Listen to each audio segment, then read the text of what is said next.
for your English class. And I was like, oh God, I didn't read Billy Budd, and I'm screwed. Let me ask you, what's the primary function of a bedroom? What's the secondary function? Good. Most groups go. There I go. Take Psych 2 or 225 and learn about it. It's function, okay? Primary function of a dining table. Eating. Primary function of a living area. Okay? Recreation, socializing, right? Now, a lot of students don't realize how much we're controlled by environmental cues. How many of you have been to Tacoma Mall? Funny, isn't it? Why'd you raise your hand? Have you ever been to Tacoma? You answered. Why didn't you go like this? Why? Because if I'm asking the entire class, you've been trained to do what? And you don't even think about it. How many have been to Tacoma Mall? Hands go up, okay? But if I walked up to you, Chris, you ever been to Seattle? Totally stupid, right? When you're talking face to face, you respond verbally, okay? When you ask a group, hands come up. Now, here's what's bad. Now that I've tricked you, you won't raise your hand. It's like, I'm not going to raise my hand. Okay? But can you see how powerful it is? Without thinking, because we're in a classroom, how many have been to Tacoma Mall? Hands shoot out. Same is true of going in your bedroom and trying to study. You're in the bedroom. Now, a piece of research done at the University of Hawaii. Researchers asked the students, what's the biggest problem with studying? They said, we can't get into it. The university in question had primarily dorms, very few commuter students to the university. Most of you have seen a dorm room? Oh, okay. Most of you have seen a dorm room. They're usually rectangular if it's a duplex. One side bed, other side of bed, everything kind of mirror image, study area, and you got a closet or wardrobe. So it's real interesting. In one room, you sleep, you broom, you talk with people, you socialize, you study, you snack. You're all in one room. It's a multi-purpose room. And yet you're supposed to study. If your door is open, what happens? Everybody, hey, Lamia, what's up? You know, and then they got to come in and talk to you. Very quickly, you can't get to studying. Well, the professors heard the students couldn't get into studying, but they knew what the dorms looked like. In the Hawaiian dorms, all of the rooms had a gooseneck lamp. So the professor said, we're going to try a little experiment. Take that lamp, make a little sign, and put it on it, study lamp. Okay? Use it only for studying. You don't dress by it, you don't have BS sessions by it, you don't snack by it, you don't clean the room by it, nothing. Use the other lights for all other functions. Here's the way it works. It's so easy. Every one of you can do this. Get a little lamp. You probably have one already. If you don't, my gosh, yard sale, garage sale, you pick them up for nothing. Get that lamp, and it becomes your study lamp. So if you have to study in your bedroom, turn your desk away from the bed. That's the, like, how many have been to the mall? It makes you want to go to sleep. By the way, you can't study in the bed. It's also bad for your back if you know about posture. Turn your back to the bed, have a blank wall, have your lamp, have your books ready to go, because you can futz away a lot of time getting ready, can't you? How many of you can futz and futz? Yeah. You're ready to go, turn on the lamp, and start studying. The moment you lose your edge, 15, 20, 30 minutes later, turn the lamp off, get up, and leave the desk. Well, you're training yourself to study while seated there. And it becomes increasingly automatic, as did the raising of the hand. You sit, turn the lamp on, and you're ready to go. It's like magic. The students who did that were 1 grade point higher the next term compared to the control group that didn't do it.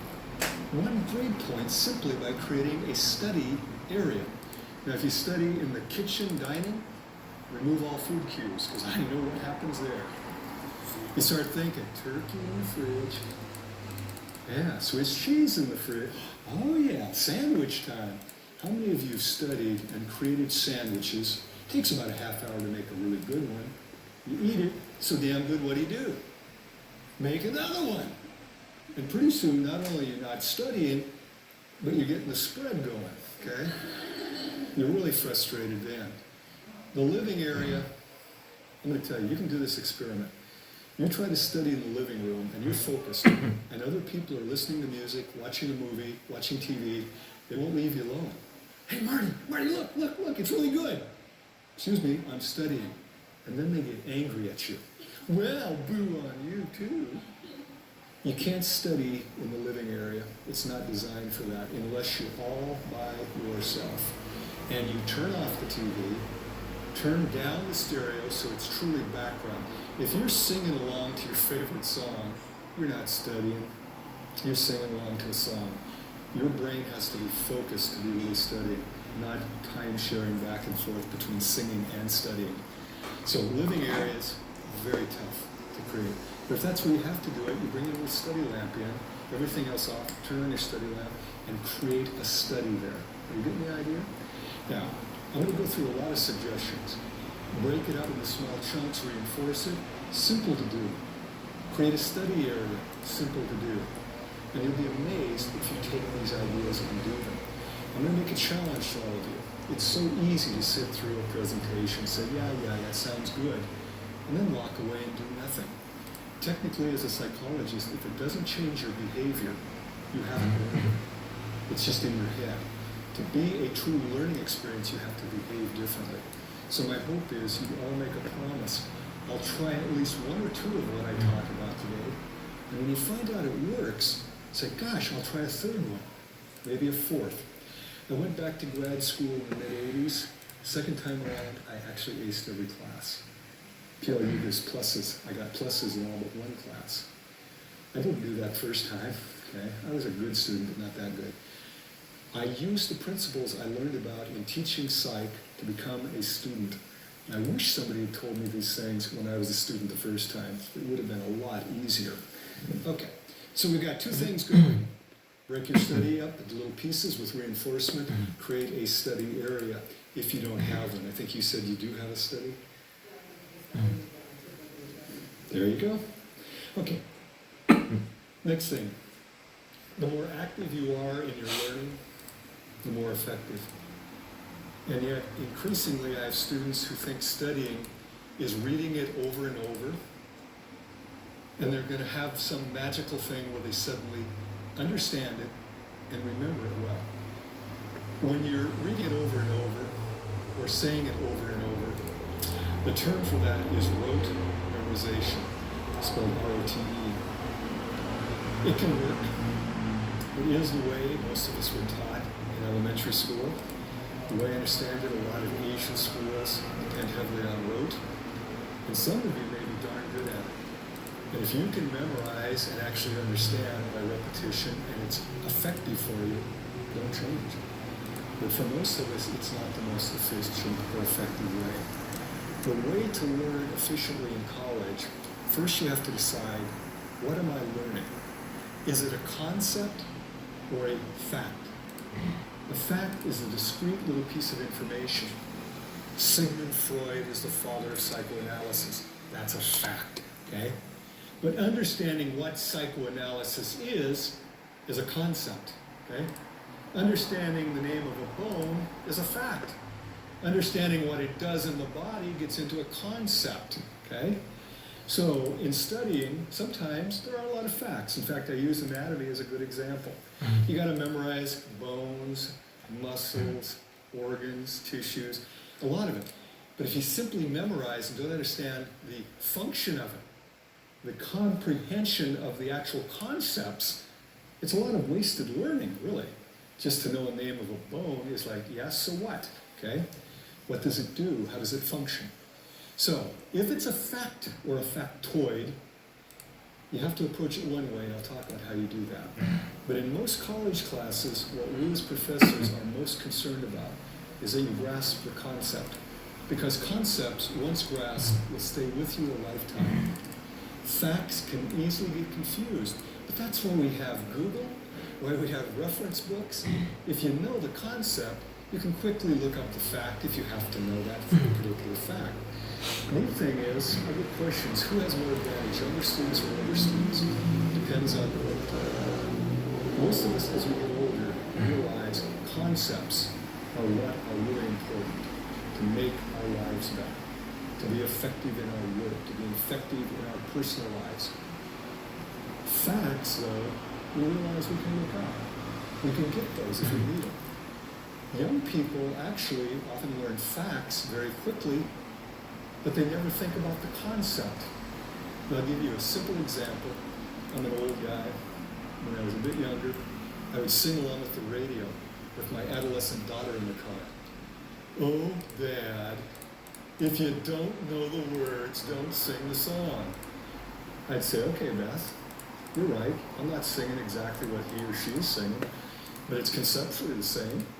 What? I'd say, what's the song about? I don't know. She couldn't tell me what the song was about, but she could tell me every word in the song.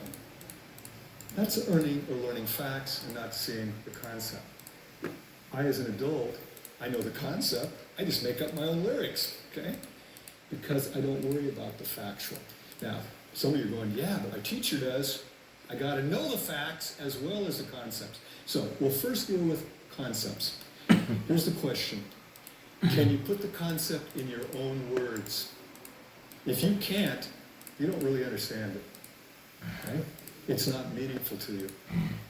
To make it meaningful is a struggle. It's probably the biggest struggle you have as a student. But it's a struggle you need to do or you're wasting your study time. Now I'm going to give you an example. Only one of you probably in this room will understand what I just said, or will be saying. Ontogeny recapitulates phylogeny. I knew she would get that. How many of you know exactly what I'm talking about? Raj, you do? Cool, 2 of you. Ontogeny recapitulates phylogeny. Most of you are going, it's all Greek to me. It's actually probably more Latin, but I'm not certain of that, okay? When I was a biology student, I learned about the ontogeny recapitulates phylogeny. And if you try to learn that, and you don't understand it, it's going to go in one ear and out the other. And you can't hold on to it. But if I take a moment to break it down, ontogeny means your own development as a being, okay? You as a human, for example. Recapitulates means it goes back through or recaptures, retraces phylogeny, which is the development all the way from single cell to complex mammal. Now, to make sense of that, how did all of you start in utero? A single fertilized cell, right? An ovum that's fertilized. And then it starts dividing and you get all that. But you get a little period, and this is what they first looked at embryos, where we look like a little thing that looks like a tadpole, right? Yeah, tadpole-ish. So we start with a single egg that's fertilized, and then we get this little thing that looks kind of like a tadpole, and they thought these were gill slits, okay? They're not, they're just what becomes the thoracic area. But there's no legs. It looks like a little tail. Oh, we had a tail. Got the idea? Well, then we get our arm buds and we get them growing, so we now get arms and legs. And gradually, we start looking more like a human being. By the way, take an embryo of any mammal. You probably couldn't tell one from the other. Human, pig, doesn't matter. They all look very much alike, don't they? Now, you understand ontogeny recapitulates phylogeny. But if an instructor doesn't take the time to tell you that, and you just read it and go, whatever, I'll memorize it, you will forget it about as quickly as you can get through it. We're not going to prove this. You all get to do a little memory task. Here we go. I'm going to read to you 13 letters from our alphabet. You all know the alphabet, right? Should be meaningful. As soon as I finish, I want you to say them back to me in the same sequence that I give them to you. So I'll say them and then I'll go like that. Just say them back. Y, T, R, H, don't write them. A, U, S, P, D, P, A, Y, H.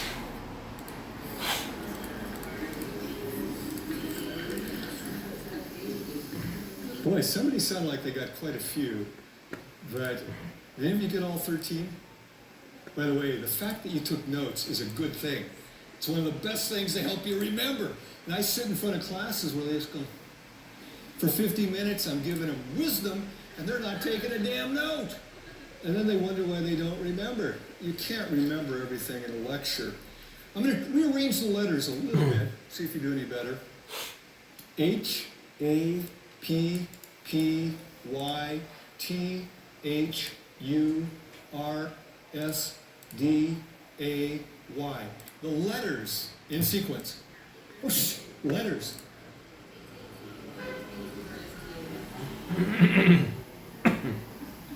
Most of you got all 13.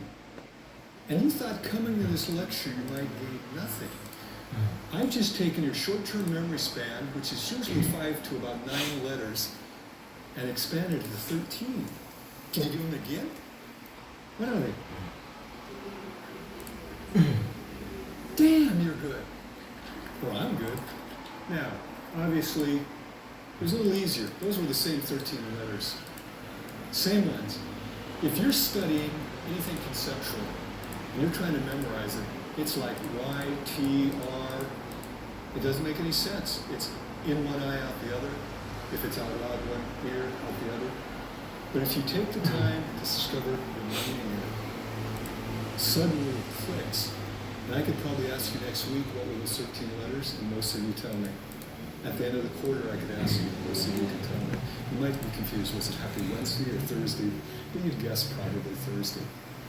Now, some of you are in my intro class this quarter, and I do something that I wish I had time to do. I divide the class in two, using a card, so half reads one, the other half reads another card. I have one group try to estimate the number of vowels in a series of words that I read to them. So they're thinking about the words, we'd say that's superficial thinking. How many vowels in mosquito? How many vowels in bottle? How many vowels in elephant? And they get to write down what they think is the number of vowels. The second group are instructed. They're told you need to think about how valuable this item would be if you were stranded on a deserted island. And you then rate its value on a 5-point scale. 1 being no value, 5 being highly valuable. That's called deeper processing. You're now thinking about it in terms of its application or use. By the way, I always think elephant is a fun one. I'd give it a 5. Okay? Not only company, but if you got really hungry, you got a lot of food there, right? I then read, I think it's about 30 words. Everybody's writing down their numbers. I then have them do a stalling exercise where they write their name, phone number, and address. That's to dump short-term memory, because they might be thinking about the words I just read. If you're now writing your name and address, it changes your focus. Short-term memory only lasts about 20 to 30 seconds. It's pretty brief. So I count it on the clock. After 30 seconds, I say, now, write down as many words that you can recall. This one is so powerful. The group that's counting vowels, on average, remembers 5 out of about 30 words. Time and time again. The group that's thinking about the usefulness on a deserted island remembers 10. Okay? It's slightly more, 5.5 versus 10.5. But very close to a doubling. Without doing any more effort, simply by thinking about it, instead of just trying to superficially think about it. And this is where, as a student, the more you get into the understanding, the better. Now this raises a fun question. What is the meaning of meaning? If I say something is meaningful or meaningless, what am I really saying? Now I'm not going to go through a big drill, which is kind of fun of teasing it out of you. But a meaningful piece is a piece that relates to something you already know. And the best little analogy is, it's like a file system that you've already got established. You add a new entry to it, so it's all neatly organized. And it's very easy if you've got a file system to add a new entry. We do it with computers also. The other way, meaningless. It's where something new doesn't fit with something already established. And so it's Greek to you. Its ontogeny recapitulates phylogeny. What did you say?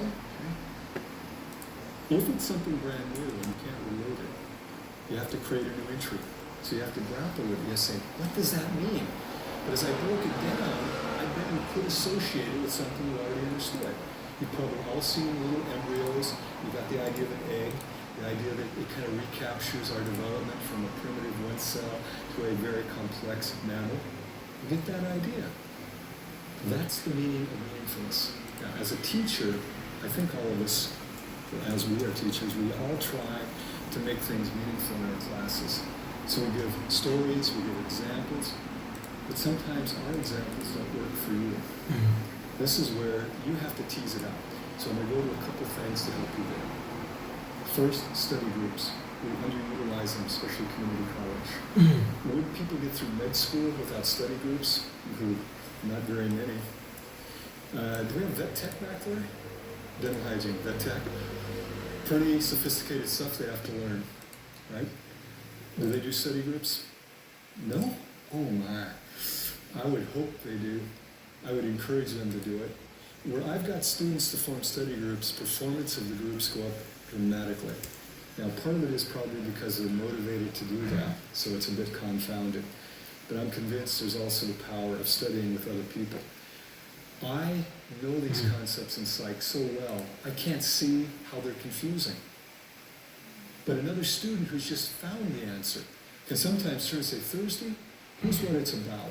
And you go, is that what Mr. Lobdell was saying? God, so easy. But I can't do that because I don't see where the problems lie in that particular concept. Study groups are great, okay? I'm not going to tell you how many of you totally hurt yourself in studying. How many of you magic mark, highlight, whatever you call it, your textbooks? The little yellow, pink, green, glow in the dark sort of things. How many of you use the markers? Those were invented in '65, the year I started college. So I bought one. I turned entire books ugly orange. And then I figured it out. If you color the page solid orange, you've actually highlighted nothing. Yeah, by highlighting everything, you've really highlighted zip. So I did the clever thing, and you guys are way ahead of me. What do you highlight, folks? The most important thing. When do you do it? When you first read the book, right? Or the chapter.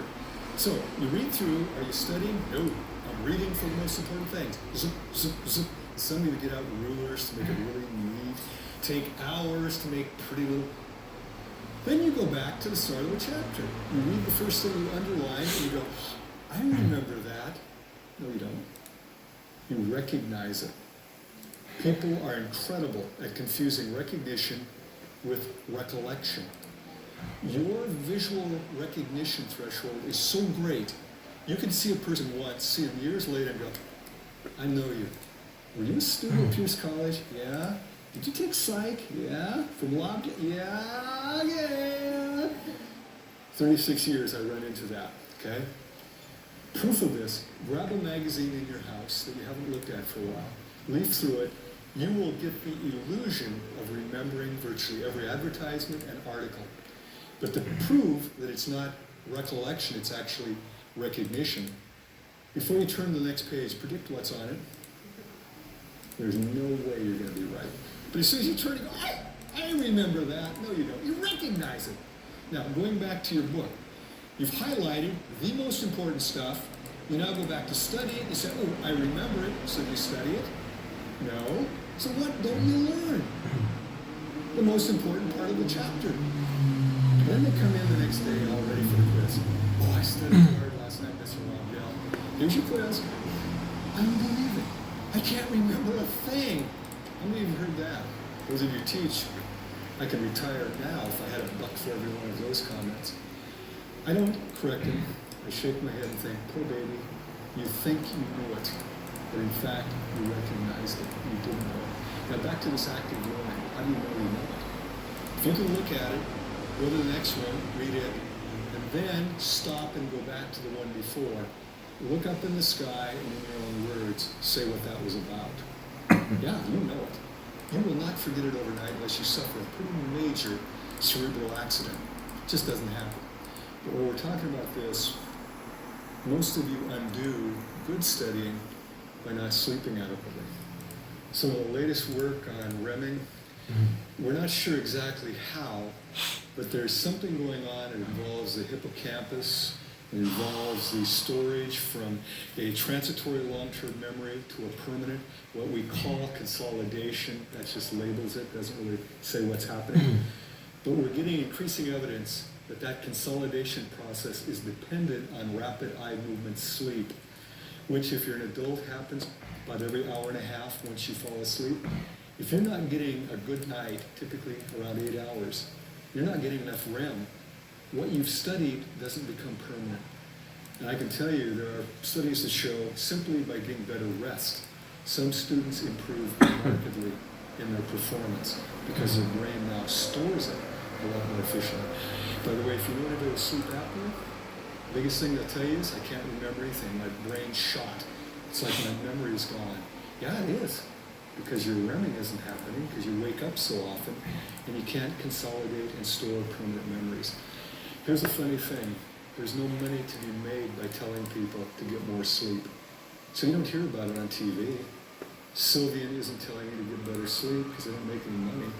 I tell students, and they go, yeah, that's nice. But they continue to use their time for other things. It's kind of interesting, isn't it? The best advice, sleep better, and most of you will do better. Most of you won't even begin to take it. I know why. You got so many other things to do. I'd ask you this, are they important? Is studying and learning the most important thing you're doing as a student? If so, maybe you need to give up some of your activities. I have students tell me, I don't have enough time. There's 162 hours in a week. We all have the same amount of time. Marty has no less than anybody in this room. The real question is, what do I do with my 162 hours? Am I going to use it well or use it not so well? Okay? I'm going to give you a couple other tips here. Taking notes, so vital. But most students who do it haven't learned a very simple rule. The first moment you get after a class, ideally right after the class, you should sit down with your notes and expand on everything you jotted down. Give it depth, flesh it out, okay? If you even wait to go home and do it a couple hours later, you will have forgotten some of your own notes. How many of you have done that? You've written beautiful notes, you get them home, you don't know what the hell you wrote. It's like, what is this? Okay? Well, that's a wasted note. But if you take the moment right after class to flesh it out, you now have a little more detail. Odds are at night, you can still recollect it. That will be a powerful addition with only about a 5-minute time investment per class. That is a good trade-off. Now, the next piece. Let's say you're trying to flesh out your notes. It's like, I remember they said it or he said it, but I don't know what it was about. Look for a classmate. They're usually hanging around. Go up to somebody and say, hey, what was that about? They can tell you. Or flatter the heck out of us. Teachers want students to succeed. Sometimes it isn't perceived that way. We want you to do well. It makes us happy. And anytime a student comes up in the lunchroom, where I always try to have my lunch, and says, Marty, I didn't quite understand this. Can you give me another example? I love it. I'm important. It's like, yeah, okay. You come to my office, not just with I'm not getting anything, but what was that about when you were talking about REM sleep? You know? And I started saying, that's what my life's about here. Okay? We love it. That's a legitimate thing. If you don't want to go to your teacher's office, most of us start up a class. Any questions? Yeah, yesterday I didn't quite understand this piece about ontogeny recapitulating phylogeny. Okay, we'll go through that quickly. Once again, we like that. We want you to be successful. Okay, I'm going to jump back here to see where I am in my presentation. Okay, I was talking about being active. Activity can also take the form of recitation. How many of you know the best way to learn is to teach somebody else? Well, if you've got family members or roommates, teach them geography, psychology, anatomy. They often love it. One of my dearest students 2 years ago, God, I just loved her. I finally met her parents. She says, I've heard so much about you. I hear every lecture you've given. She would come and sit around the dinner table and recapitulate what I'd talked about. It's powerful because it reinforces your learning, plus it tells you if you really understood it. Because if mom or dad says, well, I don't quite get that, and you go, I didn't understand it either, then very quickly you have to go back and redo it. Teaching another person. Now, some of you may not have anybody at home to teach. or they're not interested. Too bad. Teach an empty chair. There's nothing wrong with talking out loud. Thinking is internal talking to a large degree. There's also non-talking thinking. Talking out loud, as long as you know you're doing it, is not abnormal. If you think it's somebody else, or it's a real person in an empty chair, talk with me. I'll try to leave it lined up with someone who can help. If you have roommates or friends say, I'm just doing this little Socratic thing where I'm going to explain it to an empty chair. Dialogue with that empty chair and practice it. Now, for some of you, writing it out in your own words is a good thing. I'm lazy. I never like to do a lot of writing. But I learned very quickly to look at it, look away, and do a little dialogue with myself. Because it told me if I really understood it or not, very quickly. I would also do it with my kids, teach them as best I could, my spouse, anybody who would listen. It's a nice way of learning, active recitation. By the way, one piece of research said 80% of your study time is best spent reciting and only 20% reading. Okay? This leads to, how are we doing? Ooh. I want to talk about textbooks. I brought the one I'm using in intro right now. Most students have not been taught how to use a textbook, and it's such a powerful tool. Because they haven't been taught the power of the tool, a large percentage don't even buy the book, in part because they're getting so darn expensive. Over $100 for this little puppy here, I believe. These books are designed for what's called pedagogy. It's a fancy way of saying helping you learn. And they are seriously done to be, at least according to the people doing it, the most effective way of teaching. But students don't know the effective way of using it. How many of you know of SQ3R? No? 1, 2. I assumed all my students were still learning this until a few years ago I asked. It died out. There's also a SQ4R. There's a newer version of it, which I'm not so familiar with. SQ3R. Survey, that's the S. Question, that's the Q. Then you have 3 R's. Read, recite, review. No one taught this because they knew pedagogically, way back in those dark ages of the 60s, we retain much more from the text if you survey, question, read, recite, and review. So, how do you do the survey? These are not novels. In a novel, you wouldn't want to read the last page, would you? Find out who done it and ruin the whole thing. But this is a textbook. So what you do is you actually go through the entire chapter. You look at pictures. Okay? What's this about apples? What's this about a duck-billed platypus? Okay. And what you're doing is you survey, you ask questions. What are formal concepts? What's a superordinate concept? What are natural concepts? Prototypes. What is a prototype? So you raise questions as you go through. It only takes a couple of minutes to survey a chapter in any class. Okay? As you're surveying, you simultaneously raise questions. What you're doing then is causing you to be looking for answers. And this is a powerful thing. How many of you have noticed when you're looking through a newspaper for a piece of information, you can find it, it kind of jumps out at you. But if you're just kind of reading it haphazardly, kind of casually, most of what you read you don't even remember. There's something about it, and I can't explain it, I can only describe it. If you intend to find something, you find it. And I've got a little demonstration I could have brought where I actually show a placard with the words Boston and London printed on it. And I hold it up for 20 seconds. With a group this size, maybe 2 or 3 of you'd see Boston and London. Because before I do it, I tell you to look for letters, symbols, and numbers. I create what's called a set. You're now expecting not to see words, but letters. And even though Boston and London are printed on diagonal, most people don't see it. Likewise, if you just kind of go through a book without asking questions first, you kind of skizz over the content. You don't have a search mechanism going. Okay? The reading, followed by the recitation, I talked about that. Technically, before a test, it should be reviewed. It should be in the barn. Now you're just touching up to make sure you haven't lost anything or confused anything. But I know how this works. Because we schedule tests, Most students don't start studying until shortly before an exam.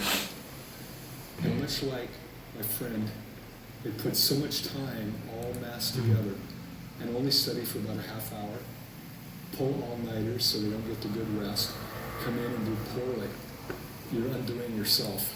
If you start studying early and do some of the things I've talked about, by the time you get to the test, you're just reviewing at that point, not truly studying. Okay, use the book correctly, SQ3R. Okay, I got one last thing, and I'm gonna get it. You gotta memorize facts. How do you do that? And I love it because I get a lot of students from anatomy coming to me going, I can't remember. What you use, mnemonics. In my view, they're quicker, easier than rote memorization, and I do use them. Mnemonics come in several flavors. We have acronyms.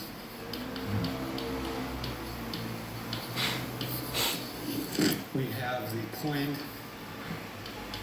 sayings and interacting images. There are other types of mnemonics.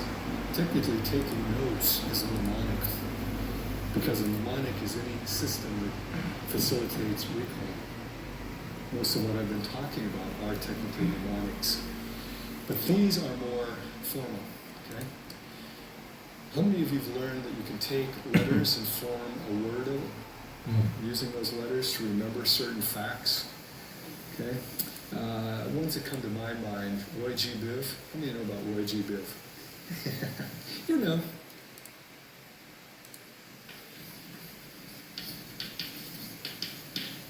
Those are the colors of the rainbow. Now, if you're in an art class, that could be important.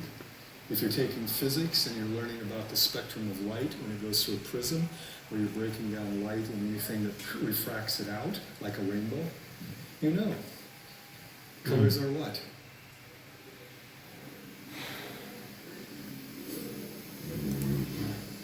Pretty easy. Now, how long would you have to work with flashcards to remember that? Now, in my Intro to Psych class, see if anybody remember afferent? You can tell me. We both talk about this. Afferent neurons in the periphery, what do? From sensory receptors toward the CNS. Efferent, CNS, to the effectors, muscles basically, okay? The trouble is, when you're teaching this is good for you to know as students. Anytime two things are highly similar but not the same, you get maximal interference. That's how we talk about problems with remembering.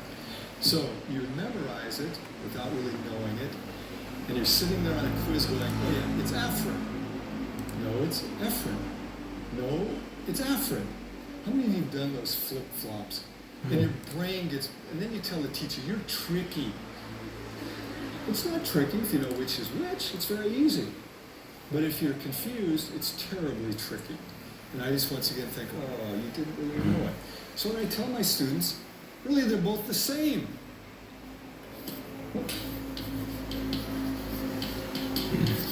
Sensory are afferent. Motor, efferent.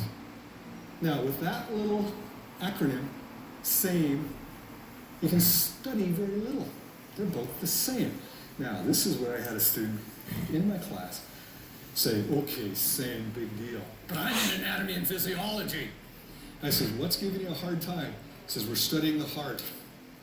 I said, well, I took a really light anatomy course. What do you study?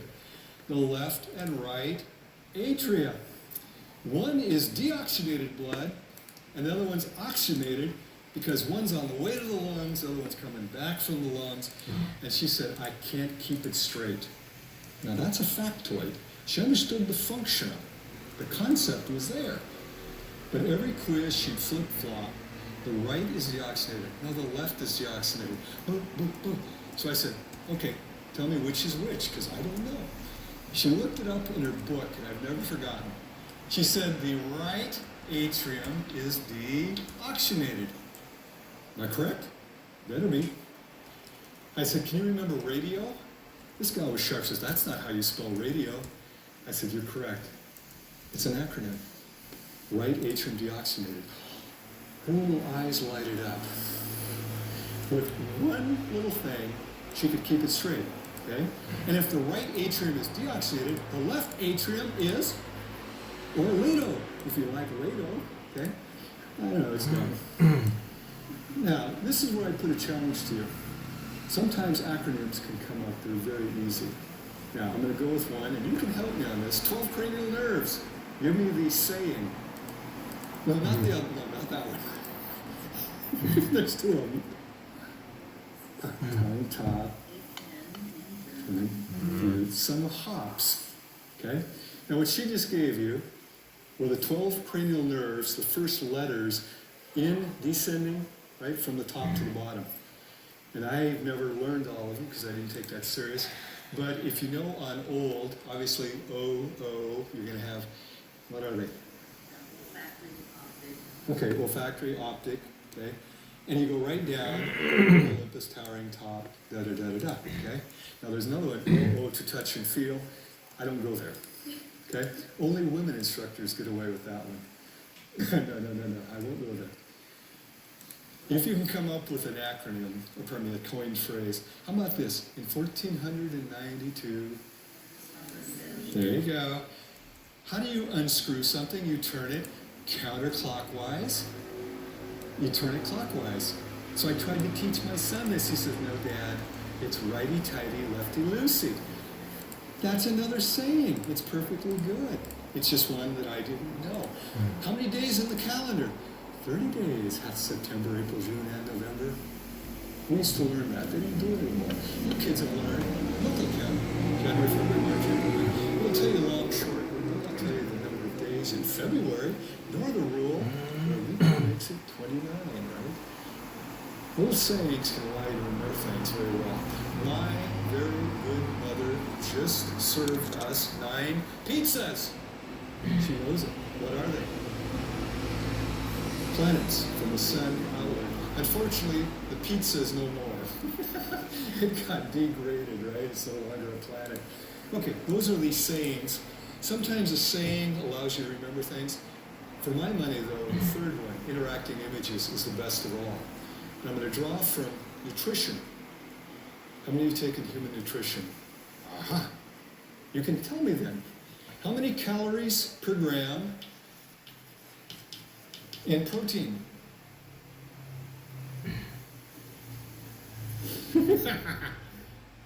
Dang! You remember?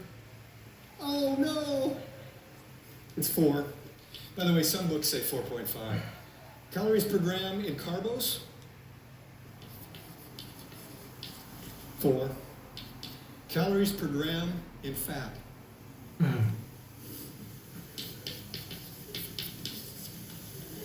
And that's why when you consume fats, you're getting twice the package there. It's why Eskimos eat a lot of what? Fat. They need energy. That's why if we eat a lot of fat, we get the gut going. I had a woman come in, sweet lady, 40 years old, crying, I'm too old to learn. I said, I'm older than you. I can still learn. Come on, what is this? She was taking human nutrition. She understood the concept of protein, the concept of carbs, the concept of fat. Says, I can't remember the details. That's typical as we get older. I said, okay, you're stuck on a fact, not the concept. What are the facts? So she told me. I said, okay, let's start with something easy. Carbohydrates. You got to remember 4, and only 4, to carbohydrates. Carbohydrates. So we see? Interacting image. How many syllables in the word? Just say it, carbohydrate, 4. Now, I said there's an easier one. When I hear the word carbohydrate, that first part, C-A-R, is what? What's C-A-R? Car. How many wheels on a car? 4. Cars have 4 wheels. Carbohydrate would have 4. Now, how many know about racing? You got the pro car circuit. Would a Procar have 4? Just like a car. Protein, Procar, 4. Now she's starting to see what I'm getting at. Fat, fat. I didn't remember 9 in fat. And she goes, that's my problem, I can't remember. Well, let me ask you. Some of you know about cats, vet tech, right? How many lives do they have? 9 lives. Now, there's also an expression for rich people. What do we call a rich person regarding cats? Would a fat cat definitely have 9 lives? So I picture fat cats with 9 lives. This woman is almost gleefully happy. 9 calories per gram in a fat cat. Now, I've used this in classes, and I try to get people to realize interacting images work even better if they're a little weird. The weirder, the better, actually. But if you share them with friends, they may go, ooh, my God, you're sick. So you may not want to share them all. I have a bunch, and I will not share them in this class. They keep things straight in my mind, but they would sound weird. But one gal came down, it was so cute. She says, Marty, I have a way to remember 9. She goes, I was stationed in Germany. I picture a very obese fall line looking at a bowl of stew, going, 9. I loved it because it's a homophone, but do you think she'll ever forget 9 and fat? She'll just picture the 2 together. Now, the more you can create those interacting images, the easier it is to remember facts. By the way, alcohol, anybody know? 7 calories per gram. How many letters are in the word alcohol? 7. And if you're a bartender, what's the classic call drink? Seagram 7 with 7-Up. They call them 7 sevens. 7's everywhere. So the more you know about Seagram 7 with 7, it's like 7 calories per gram. By the way, that's also if you drink a lot, you get heavy quick. It's not very utilizable, but it is energy in your body, which we convert to fat fairly quickly. Okay, got the idea? By the way, eggnog, fat and alcohol, yeah, you can pork out almost instantly. I've gone beyond my time. I know that she has to be out of here. I think there might be another class. I thank you so much. There's a handout up there. There's also, God, I'm not going to do this. I've been here long enough, I don't have to. If you have questions, come see me. You were a great group. Thank you.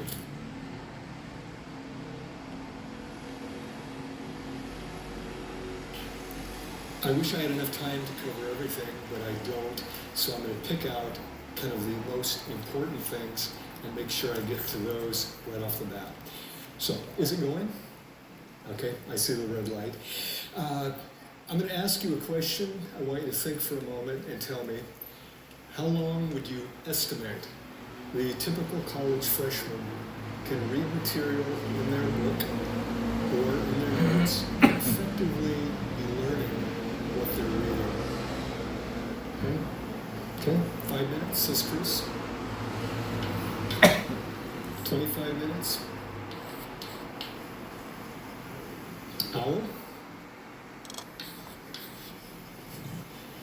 Now let me ask, anybody think more than an hour? How long?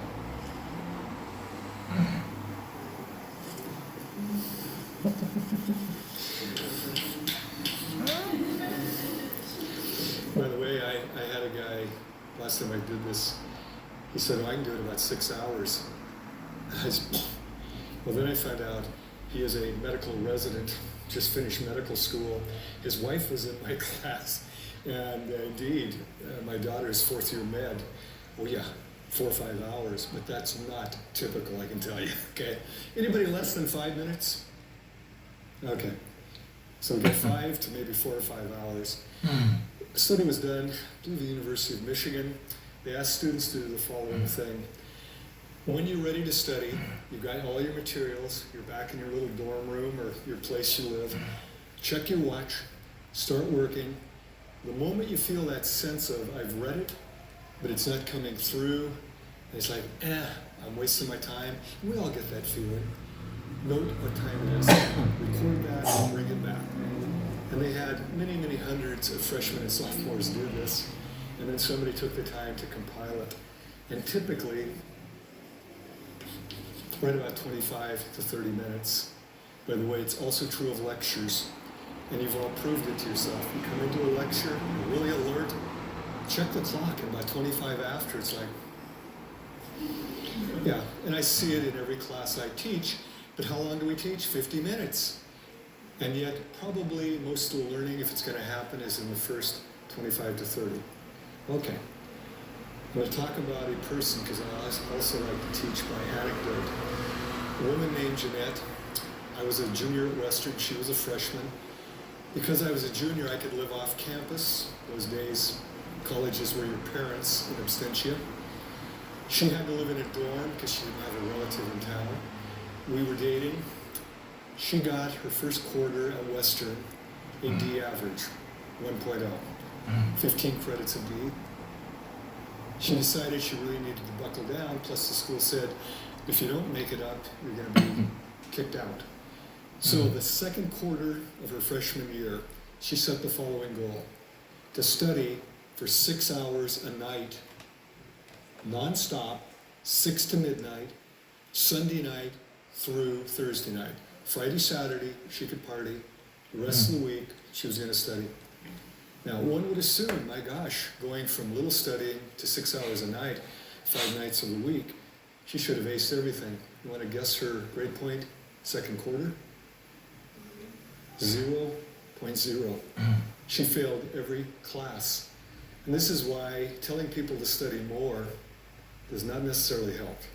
In some cases, it might actually worsen their performance. What I want to do is show you graphically what I'm talking about.